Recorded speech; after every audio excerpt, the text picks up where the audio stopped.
I came home from deployment to a locked door and a text. Don't bother coming. 2 words back, and the clock started ticking. 48 hours later, her lawyer was screaming. Her boyfriend was ex-military and thought I was just a soldier. He had no idea what I'd already put in motion while he was sleeping in my bed. My name is Curtis Stringer. I'm 44 years old. I spent the better part of 2 decades as a Navy SEAL, running operations in places most Americans couldn't find on a map. I've been in situations where one wrong move meant you didn't come home at all. I know how to stay calm when everything around me is falling apart. I know how to read a situation, assess the threat, and execute with precision. What I didn't know, what I completely failed to see, was that the most dangerous operation of my life was waiting for me not in some foreign desert, but in the quiet suburb of Virginia Beach where I'd built my life. I landed at Norfolk Naval Station on a Tuesday morning in late October. The air had that sharp edge that comes with the first real cold snap of the season. Leaves turning, sky gray, everything carrying that smell of wood smoke and wet pavement. I've been gone 8 months. 8 months of radio silence, brief encrypted messages, and 2 video calls that felt more like debriefs than conversations with my wife. I reached for my phone the moment I was clear of the terminal. I expected something from Naomi, a time she picked me up, maybe a text saying the kids were excited to see me. Colton was 19 now, home between semesters. Isla was 17, sharp as a tack, and never one to hide her feelings. What I got instead stopped me cold. The locks have been changed. Don't bother coming to the house. It's over. The kids know. I read it twice. Then a third time. Around me, other guys were getting bear hugs from wives and girlfriends, kids running across the tarmac, people crying happy tears. I just stood there with the phone in my hand, the crowd moving around me like water around a stone. A dozen responses ran through my head. Anger, demands, questions, pleading. I typed 2 words, as you wish. Anyone who knew me understood what that meant. It wasn't surrender. It wasn't indifference. It was the calm before a very deliberate storm. In the teams, I'd earned a reputation for going completely quiet right before a complex operation. The quieter I got, the more focused I became. Naomi had seen that stillness exactly once before, when a contractor tried to defraud us on the house renovation 3 years ago. That man ended up repaying every cent plus damages. She should have remembered that. I didn't call her back. I didn't try to reach the kids. Instead, I picked up my duffel, walked to the cab line, and made 1 phone call. Lorraine Stokes. Lorraine, it's Curtis Stringer. I need you today. A brief pause. Then her voice shifted into that crisp, business-like register I'd come to trust. How soon can you be in my office? 45 minutes. I'll have coffee waiting. Lorraine Stokes was one of the most respected family law attorneys in Virginia Beach, and one of the most feared. She had a way of walking into a courtroom that made opposing counsel visibly recalibrate. I'd gotten her name from a fellow SEAL whose divorce had nearly buried him financially before Lorraine turned the whole thing around in 60 days. I'd stored her number in my phone 2 years ago, during a particularly bad stretch of Naomi silences. I'd hoped I'd never use it. Her office was on the 14th floor of a downtown high-rise, all clean lines and polished surfaces. She was already standing when I walked in, taking in my uniform, my expression, the set of my jaw.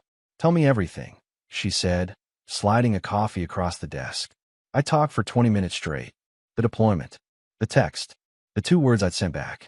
She listened without interrupting, making small notes on a legal pad. When I finished, she set her pen down. You've been planning for this possibility. I've been hoping against it, I said. But yes. She studied me. Most men in your position want to know if they can save the marriage. I want to know what my options are, I told her. And I want to know them before she realizes I'm already 3 moves ahead. Lorraine allowed herself a small, tight smile. Then let's get to work. By the time I left her office 2 hours later, a series of legal and financial actions had been set in motion, timed, sequenced, and precise. Outside, I pulled out my phone and made a second call, this one to Boyd Carver, a private investigator I'd used once before for a background check on a tenant at a rental property I owned. Boyd, I need eyes on my house. Starting tonight. How long you been back? 4 hours. A low whistle. That bad. Possibly worse, I said. I need to know who's coming and going. Names, plates, times. Everything. I'll have something for you by morning.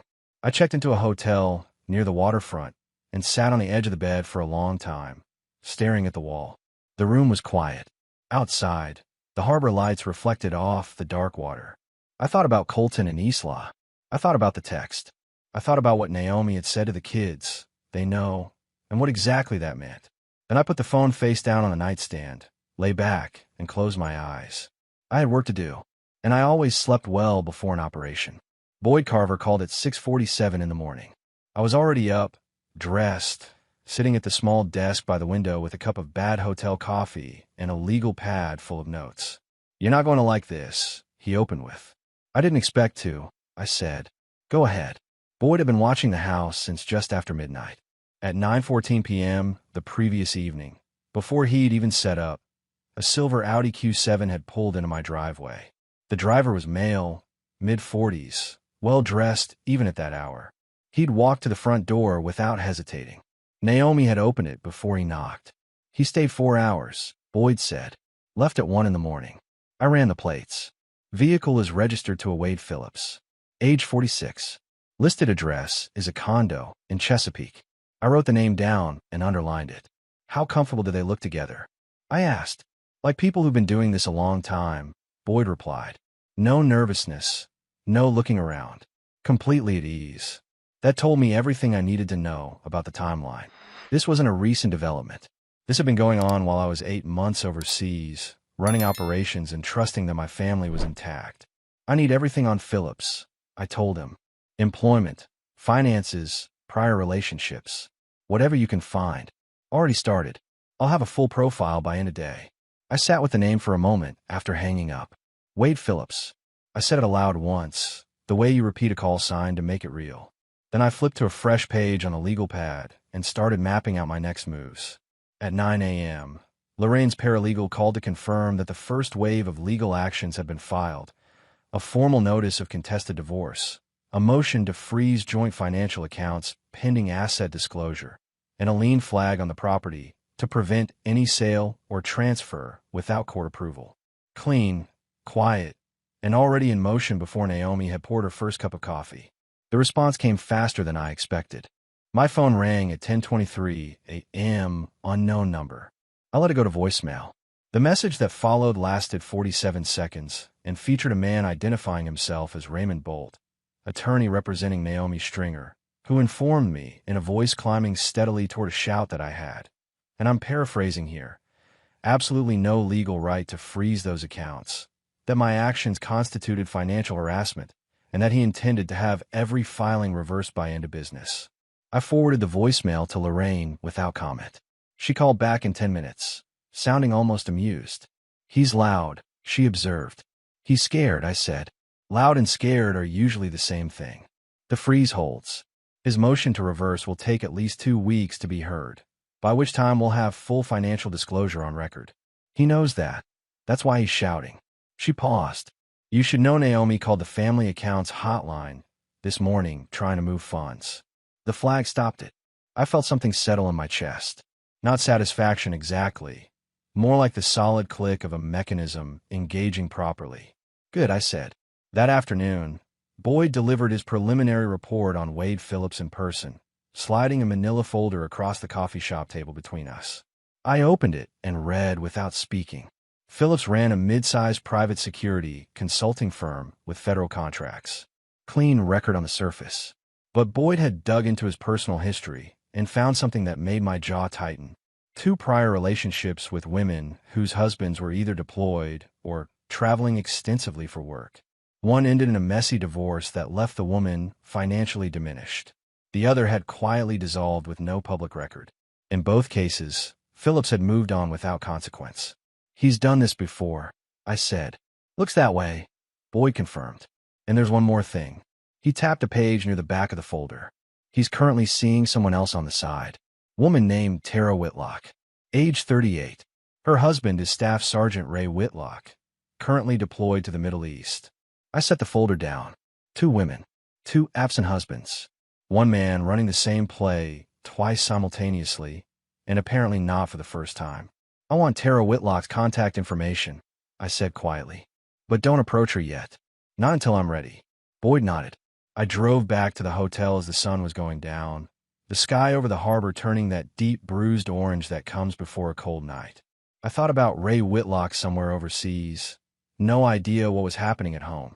I thought about my own kids, Colton, Isla, and what Naomi had told them. They know. I was going to find out exactly what that meant.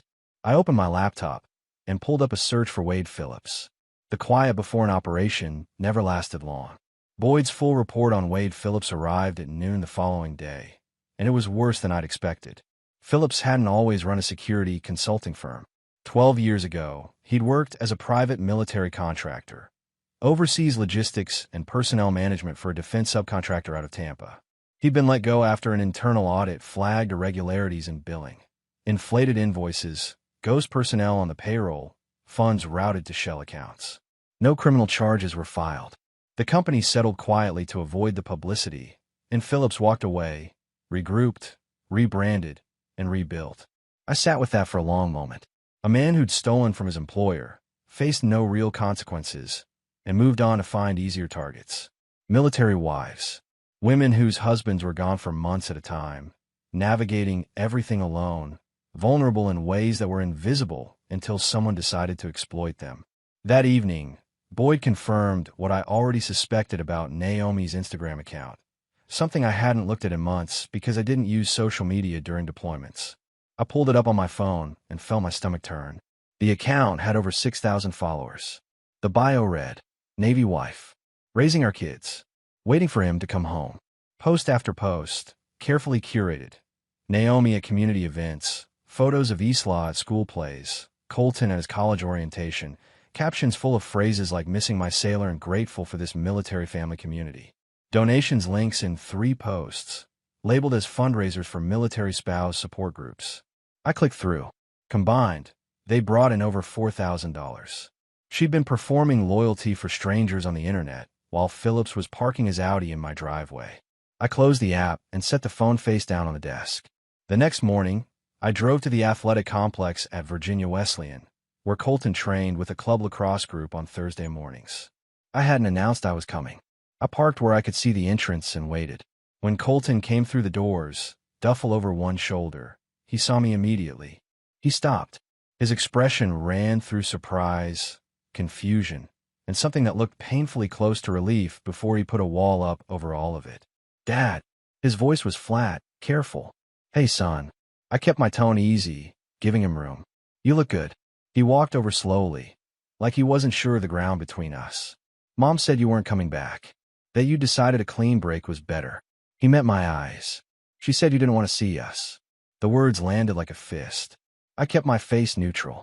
That's not true, I said. Not one word of it. Something shifted in Colton's expression, a tightening around the jaw, the look of a young man recalibrating something he'd built his anger around. Then why weren't you here? You've been back 4 days. I had to get some things in order first. Legal things. I paused. I needed to make sure I could actually be part of your life before I made promises about it. He stared at the pavement for a moment, then nodded once, slow, reluctant but real.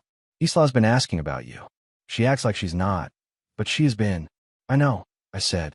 I'm going to fix this, Colton. Both of you. He looked up. What about Phillips? The name in his mouth made my jaw tighten, but I kept it off my face. What do you know about him? Enough. His tone carried a disgust that was older than his years. He acts like he's doing us a favor, like we're supposed to be grateful. Isla's better at hiding it than I am, but she doesn't like him either. That was worth knowing. I filed it carefully. When Naomi's SUV turned into the lot, I stood, made eye contact with my son, and said quietly, whatever happens, I'm your father. That part doesn't change. As I walked to my car, Colton called after me. Dad, are you going to let him just take everything? I turned back once. No, I said. I'm not. The leak revealed itself on a Friday. I told Derek Marsh, my closest friend for 20 years, the man who'd been best man at my wedding and godfather to Isla, that I was planning to request an emergency court hearing to contest the property sale. I told no one else.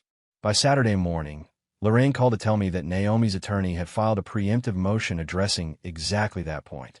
The only way Bolt could have known was if someone had told him. I sat with that knowledge for a full day before I acted on it. Not because I doubted it, but because I wanted to be certain. I ran a second test, told Derek I was planning to withdraw from contesting the house altogether, that I decided it wasn't worth the fight.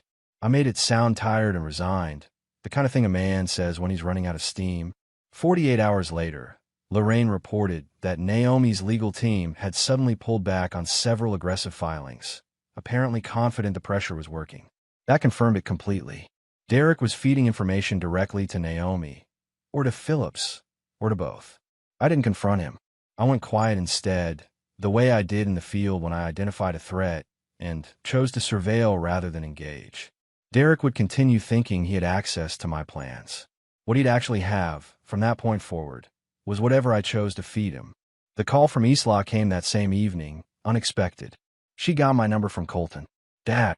Her voice was low, like she was talking from her room with the door closed. Mom doesn't know I'm calling. I figured, I said. I'm glad you did. A pause. Then, I have something you need to see. I've been keeping notes. On my phone. Dates and times. Every time he was at the house. Every time he stayed over. Arguments I heard. All of it. Since last December. Her voice steadied as she spoke, the nervousness burning off into something more resolved. I didn't know who to give it to. But Colton said you're fighting back. My chest tightened. My 17-year-old daughter had been quietly documenting everything for 10 months, because some instinct told her it might matter someday. Isla. That took real courage. I said carefully. I need you to do one thing. Screenshot everything and send it to this email address. I gave her Lorraine's secure client intake address. Don't send it from the house Wi-Fi. Use your phone data. Already on my phone data, she said, with a quiet precision that reminded me of myself. After she hung up, I sat at the desk for a long time. 2 days later, Lorraine called with something else entirely. She'd received, through a contact at the county recorder's office, a flag notification. Someone had attempted to access the deed on my property to initiate a quitclaim transfer. The attempt had been blocked by Arlene, but the timing and the method pointed directly to Philip's involvement.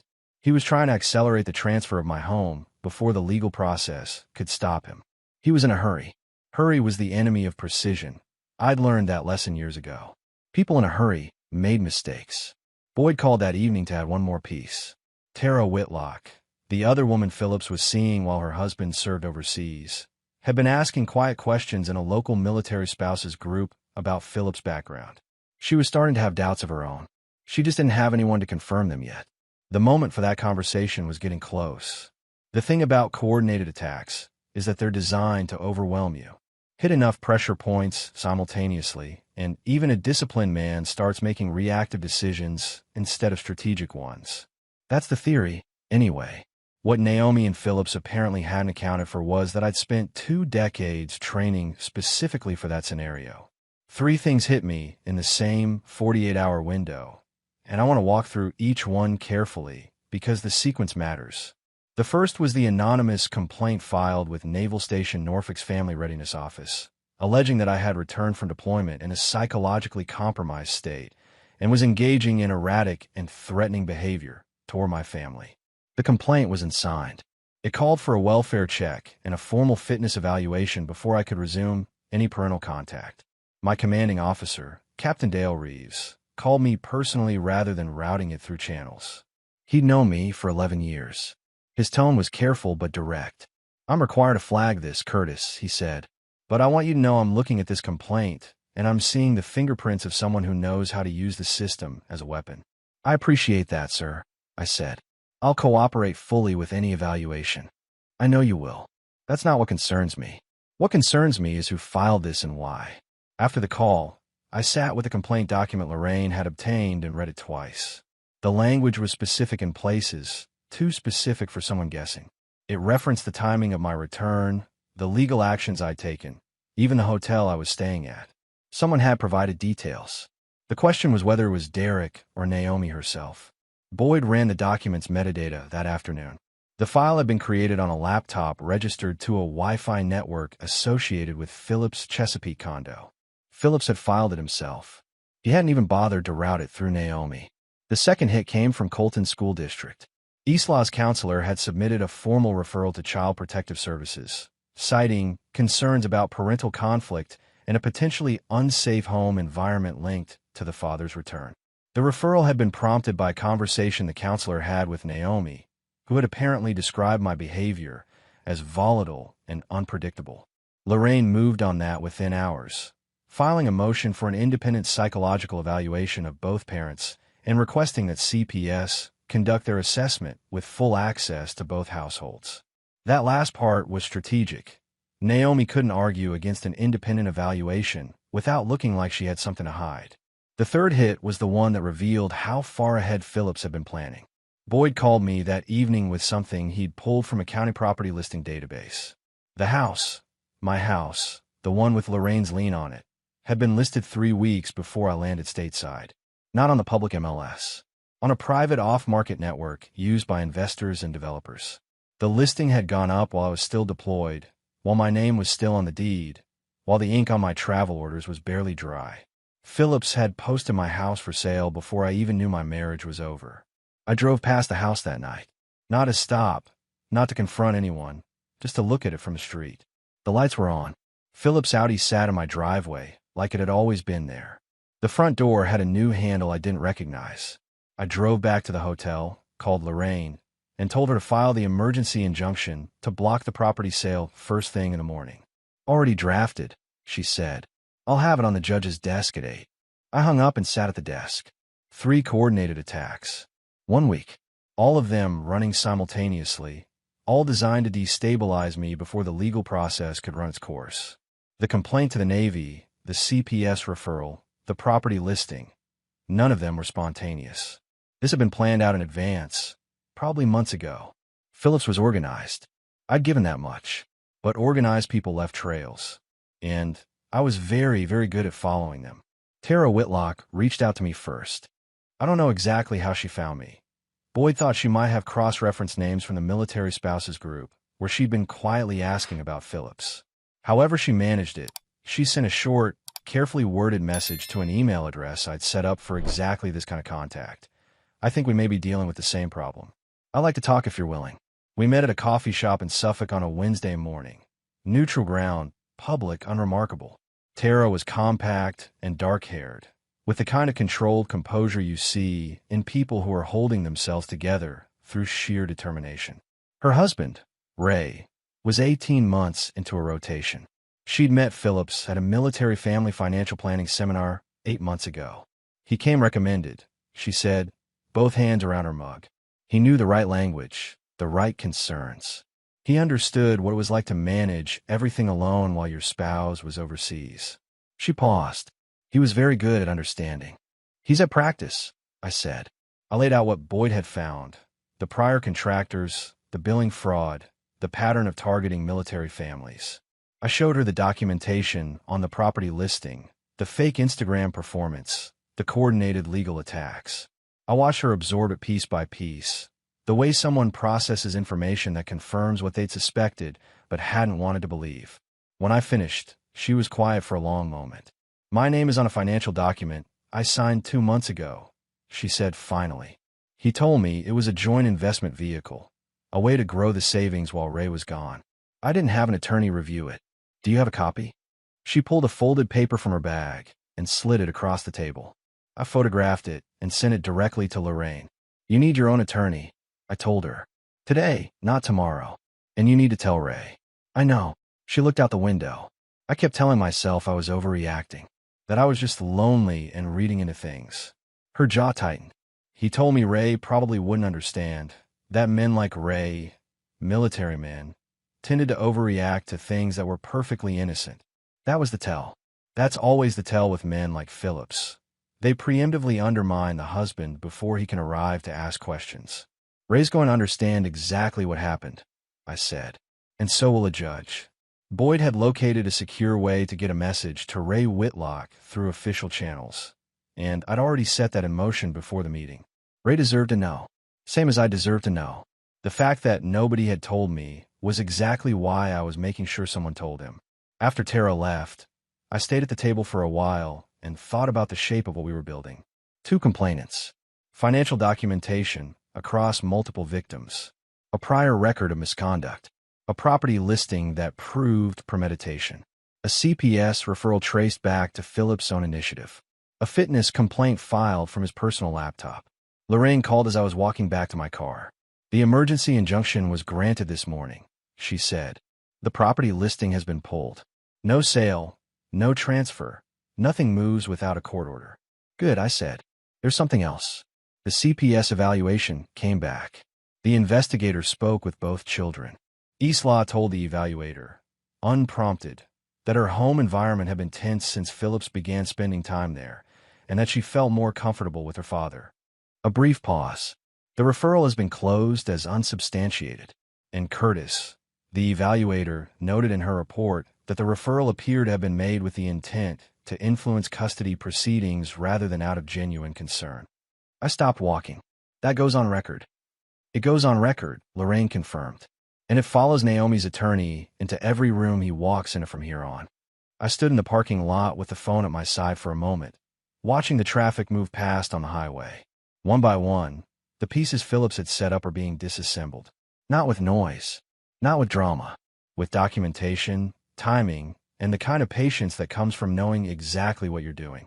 He'd picked the wrong man to go to war with.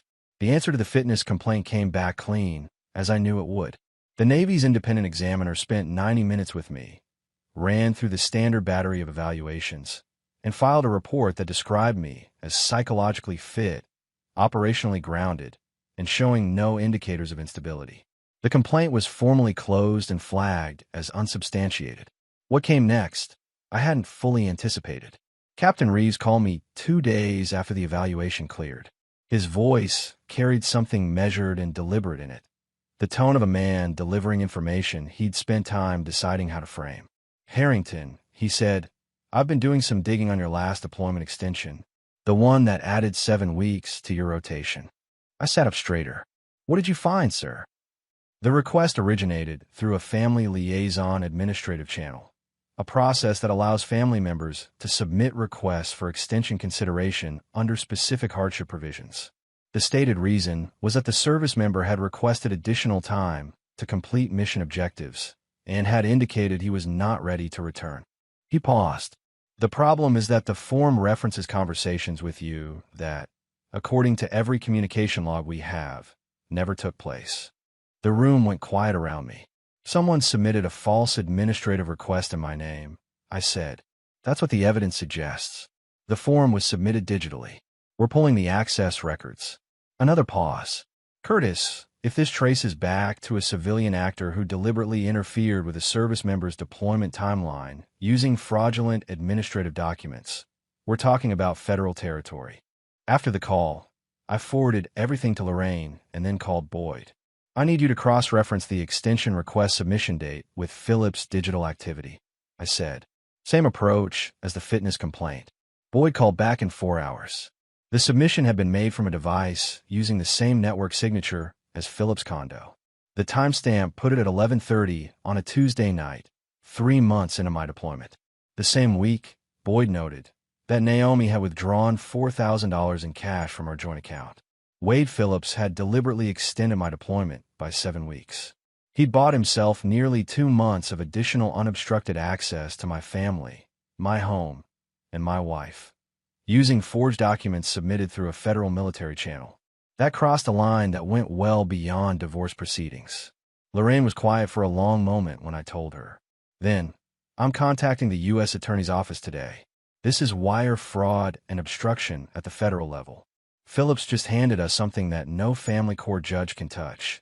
This goes above all of it. That evening, I drove to Derek's apartment. I didn't call ahead. I knocked twice and waited. When he opened the door, the look on his face told me he already knew why I was there. He stepped back automatically, which was answer enough. I didn't raise my voice. I didn't need to. I walked in, stood in the middle of his living room, and laid out exactly what I knew. The 2 tests, the timeline, the filings that match what I'd told only him. I watched him try to find a version of events that let him off the hook and come up empty. She called me, he said finally, after you deployed. She said she was scared, that you'd been different before you left, that she was worried about you. She asked me to keep her informed. He looked at the floor. I thought I was helping. You thought you were helping, I repeated. You handed information about my legal strategy to the woman who's trying to take my house, my kids, and as much of my money as possible. And she handed it to the man who forged federal documents to keep me overseas longer. I let that sit for a full 5 seconds. That's what your help accomplished, Derek. He had nothing to say to that. There was nothing to say. I left without another word and drove back to the hotel through the dark streets of Virginia Beach. I thought about 20 years of friendship and what it was worth when it came apart under pressure. Not much, as it turned out. Some things you found out about people only when the conditions were right. And once you found out, you couldn't unfind it. Colton called that night late. His voice was quieter than usual, stripped of the defensive edge he'd been carrying since I'd come back. "Dad," he said, "I want to enlist. I've been thinking about it for a long time, and Mom's been trying to talk me out of it. She says it destroys families." A pause. I told her I'd already watched something destroy ours, and it wasn't the Navy. I sat with that for a moment. "That's your call to make, Colton. Not hers. Not mine." "I know," he said. "I just wanted you to know I'm not backing down from it." "Good," I said. "Don't." The meeting was held in a 12th-floor conference room at Lorraine's firm on a gray Tuesday morning in December. I arrived 20 minutes early. Lorraine was already there, along with a federal prosecutor from the U.S. Attorney's Office named Caldwell and a woman from the Naval Criminal Investigative Service who introduced herself simply as Agent Hara. Naomi arrived with her attorney, Raymond Bolt, who looked like a man who'd been told he was walking into a negotiation and was only now realizing he'd walked into something else entirely. Phillips arrived separately, with 2 attorneys from a downtown firm whose body language made clear they'd been briefed to expect trouble. I sat across the table and let Lorraine run it. She opened by distributing folders, one to each party. Inside, the metadata analysis linking the fitness complaint to Phillips' network. The property listing pulled from the off-market database, timestamped 3 weeks before my return. The forensic accounting showing $4,700 in unauthorized transfers out of joint accounts. And at the back, the federal filing on the deployment extension, the forged administrative request, the access logs, the digital signature traced directly to Phillips' device. The room went still in the particular way rooms go still when people realize the ground has shifted completely beneath them. Phillips' lead attorney leaned toward his client and murmured something. Phillips kept his face neutral, but his left hand, resting on the table, pressed flat against the surface in a way that told me his composure was costing him significant effort. Naomi was looking at the deployment extension document. I watched her read it. I watched the moment she understood what it meant, that the man sitting 3 chairs away from her had deliberately falsified federal paperwork to keep her husband overseas longer. Her face didn't collapse. It went very still, which was almost worse. "Mrs. Stringer," Agent Hara said calmly, "we'd like to discuss what you knew about the administrative request submitted on your husband's behalf during his last deployment." Bolt started to object. Naomi put her hand up and stopped him. "I didn't know about that," she said. Her voice was flat and precise. She looked at Phillips. "I didn't know about that." Phillips said nothing. What followed over the next 2 hours was the controlled, methodical dismantling of everything he'd built. His attorneys negotiated where they could and conceded where they had no choice. The property was taken entirely off the market. The financial transfers were reversed through court order. The LLC holding company associated with the off-market listing was flagged for federal audit. On the custody matter, Lorraine presented Islaw's 10 months of documented notes, the CPS report that had cited Naomi's referral as an apparent attempt to influence proceedings, and Boyd's full surveillance record. The outcome was straightforward. Joint legal custody, primary physical residence with me for the school year. Naomi's parenting time structured around a schedule that the children themselves had input into. Bolt tried twice to introduce the fitness complaint as a character point. Both times, Agent Hara quietly noted that the complaint had been traced to Phillips' device and filed into the federal record accordingly. The second time, Bolt didn't try a third. When it was over and the room was emptying, Naomi lingered while her attorney gathered his files. Phillips had already left, quickly, with his attorneys flanking him, not making eye contact with anyone. She looked older than the last time I'd seen her. Not in years, in something harder to name. Like certain things had been stripped away and hadn't been replaced yet. "The Instagram account," she said. "The fundraisers. I want you to know I actually believed I was helping people." "I know," I said. "You believed a lot of things that weren't true." She absorbed that without flinching. The kids, they'll be okay. They'll be better than okay, I said. They already are. I picked up my copy of the settlement documents, nodded once to Lorraine, and walked out into the December cold. The harbor was slate gray and flat. A Navy vessel was moving toward open water in the distance, running lights faint in the morning overcast. I watched it for a moment, then turned toward the parking garage and walked. The federal case against Wade Phillips moved faster than most people expected, but not faster than it deserved to. The U.S. Attorney's Office filed charges in January: wire fraud, obstruction of a federal administrative process, and conspiracy to commit financial fraud across multiple victims. The deployment extension forgery was the centerpiece, but Lorraine and the federal prosecutor had built a structure around it that held in every direction. Tara Whitlock's attorney had formally joined the case as a secondary complainant. The LLC holding company had been audited and found to contain funds traceable to 3 separate victims across 2 states. Phillips' attorneys attempted a negotiated plea in the first week. The offer was rejected. The prosecution wasn't interested in quiet. Boyd called me on Thursday afternoon in late January with the kind of tone that meant he had something worth sitting down for. "Ray Whitlock is back stateside," he said. "Got an emergency leave authorization once the federal case was filed and his name appeared in the discovery documents. He's been briefed on everything." A pause. "He asked me to pass along a message to you." "What's the message?" He said, "Tell Stringer I owe him one. And I don't forget debts." I didn't say anything for a moment.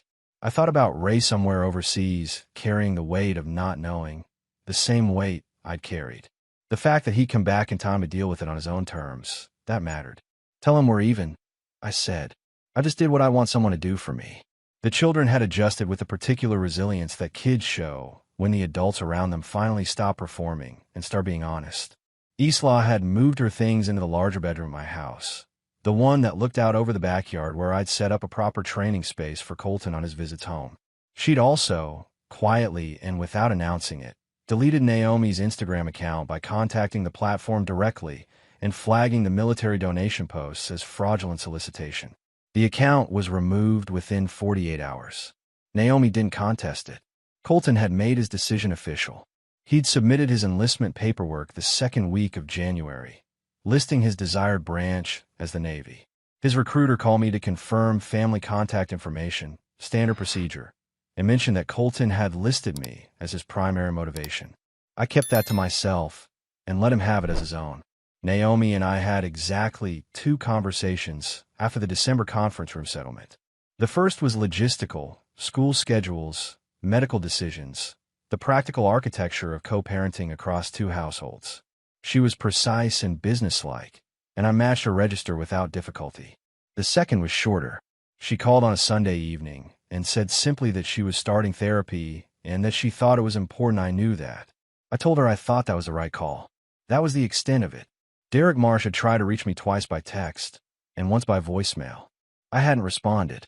20 years of friendship had a weight to it, and I felt that weight, but feeling the weight of something and deciding to carry it again were 2 different things. Some doors, once closed, stayed closed, not out of cruelty, but out of clarity. In February, Lorraine called with the final resolution on the property. The house had been fully secured under my name. The off-market listing was permanently expunged. Phillips LLC had been dissolved by court order. The $19,000 in unauthorized transfers had been fully restored to the joint account prior to our final division of assets, which meant I'd recovered every cent he'd tried to siphon before disappearing. "He's looking at 7 to 10 years, Lorraine said. "The prosecution has 2 additional victims who've come forward since the filing. His attorneys are scrambling." "Good," I said. "Curtis." Her voice shifted. Less attorney, more human. For what it's worth, in 20 years of family law I've handled maybe 4 cases where the husband was as thoroughly prepared as you were.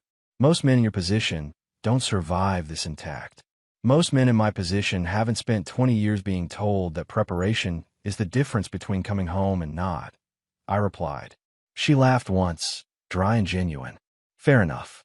Spring came to Virginia Beach the way it always does, tentatively at first, then all at once, the forsythia going yellow along the fence lines, and the harbor losing its winter flatness and showing some color again. I was running my usual route along the waterfront on a Saturday morning in March, when my phone buzzed in my vest pocket. I slowed to a walk and checked it. A text from Colton. Passed everything. Ship date confirmed. August 14th.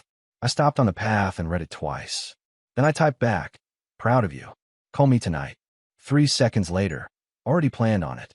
I put the phone away and kept walking, hands in my pockets, the harbor moving gray-green to my left. I thought about the morning I'd landed at Norfolk and read Naomi's text on the tarmac, the cold certainty that had settled into me in the place where the shock should have been. I thought about the 2 words I typed back and what they'd set in motion. I didn't regret any of it. Not the methods, not the pace, not the decisions made in hotel rooms late at night with a legal pad and a bad cup of coffee. The only thing I regretted was the years I'd spent not seeing clearly enough, the conversations I'd let go, the silences I'd accepted as normal, the slow erosion I'd attributed to distance and deployment instead of choice. That regret was useful. I intended to keep it as long as it stayed that way. Isla had a swim meet that afternoon, her first varsity competition of the spring season. I was in the bleachers before warm-ups started, which she noticed and pretended not to. She swam the 200 freestyle with the focused aggression of someone who had things to prove, finished second in her heat, and looked up at me from the pool with an expression that was trying hard not to be proud of itself. I gave her a nod. She rolled her eyes and grinned. After the meet, we stopped for food at a place near the beach that had been there since before she was born, the kind of diner that doesn't change the menu because it doesn't need to. We sat in a corner booth and ate burgers and talked about school and the upcoming season and her plans for the summer. Normal conversation, the kind that had been hard to access for a long time. Dad, she said, halfway through her fries, do you think Mom's going to be okay? I considered the question seriously, the way she deserved. I think she's doing the work to get there, I said. That's the best any of us can do. Isla nodded, turning a fry between her fingers. I'm not angry at her anymore. I was for a long time. I don't think I have the energy for it now. That's not a bad place to land, I said. She looked at me across the table with those eyes that had always been a little older than her age. Are you okay? Like actually, not just saying it. I thought about that honestly. About the hotel rooms and the legal pads and the late-night calls with Lorraine. About Derek's voicemails sitting unanswered. About the vessel I'd watched move out of the harbor on the morning after the conference room meeting. About what it meant to be back in a place without having a mission to execute. Getting there, I said, yeah. She seemed to accept that as the honest answer it was, which was the thing about Isla. She always knew the difference. Outside, the March light was doing something particular over the water, going gold at the edges the way it did in the hour before sunset, the harbor catching it and throwing it back warm. I drove home with the window down and the cold air moving through the car. My house was quiet when I got back, the solid, comfortable quiet of a place that was actually mine. I made coffee, sat at the kitchen table, and looked out at the yard where the first grass of spring was coming in along the fence line. I'd come home from harder things than this, but this one had required a different kind of strength, the kind that doesn't make the highlight reel, that doesn't get a citation or a commendation, the kind that just holds the line, day after day, until the line holds itself. The coffee was good. The yard was green. Down the hall, Isla's backpack was dropped by the door the way she always dropped it, like the concept of coat hooks was personally offensive to her. I sat with all of it for a while. Then I picked up my phone and called my son.